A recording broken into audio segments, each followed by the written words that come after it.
ሰላም ጤና ይስጥልኝ ውድ የቻናሌ ቤተሰቦች፣ ዛሬ የምንመለከተው እጅግ ልብ የሚነካ ግን ደግሞ ሁላችንም ልንገነዘበው የሚገባ የስደተኞች ህይወት ነው። ስደት ዝም ብሎ ጉዞ አይደለም፣ የተሻለ ህይወት ፍለጋ የሚከፈል ትልቅ መስዋዕትነት እንጂ። ብዙዎቻችን ስደተኞች ለምን ይሰደዳሉ ብለን እንጠይቅ ይሆናል። ምክንያቶቹ ብዙ ናቸው። ጦርነት፣ የፖለቲካ አለመረጋጋት፣ የተፈጥሮ አደጋ እና የከባድ የኢኮኖሚ ችግር ሰዎችን ካደጉበት ቀይ ያፈናቅላቸዋል። ማንም ሰው ደስ ብሎት ቤቱን፣ ቀዩን እንዲሁም ሀገሩን ለቆ አይሄድም። ነገር ግን እንደ ቀልድ ካሰቡት አይደረስም። ሁሉም ስደት ለውጥ አያመጣም። ይህ መንገድ በጣም አስከፊው ነው። በበረሃ ጥማት፣ በባህር ላይ ማዕበልና በደላሎች ግፍ ውስጥ የሚያልፉ ወገኖቻችን እናያለን። እንደሚታወቀው በተለይ በበረሃ የሚደረገው ጉዞ በውሃ ጥም ብቻ ህይወት ያልፋል። ግፈኛ ደላሎች የደከመባቸውን ሰው በእጅ አይሉትም። በእንደዚህ አይነት መንገድ ያለፉ ዛሬ ጥሩ የሚኖሩ በትውስታ ያን ጊዜ ሲያስቡ ወይም ሲያጋሩን በህልም እስኪመስላቸው ይጨነቃሉ። ብዙ አብረዋቸው የነበሩትን አንዱን አንድ ቦታ የተው መምጣታቸውን ያስታውሳሉ። በእንባና በጭንቀት ይሞላሉ። ያ ክፉ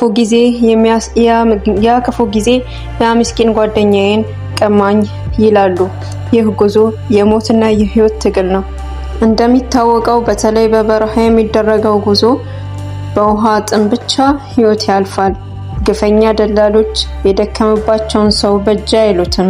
በእንደዚህ አይነት መንገድ ያለፉ ዛሬ ጥሩ የሚኖሩ በትውስታ ያን ጊዜ ሲያስቡ ወይም ሲያጋሩን በህልም እስኪመስላቸው ይጨነቃሉ። ብዙ አብረዋቸው የነበሩት አንዱን አንድ ቦታ እየተው መምጣታቸውን ያስታውሳሉ።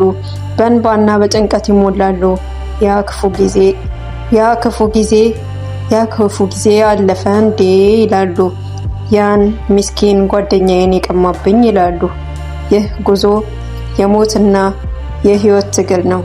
መድረሻ ሀገር መግባት ብቻውን ፍጻሜ አይደለም። የቋንቋ፣ የባህልና የስራ ፈተናዎች ይጠብቋቸዋል።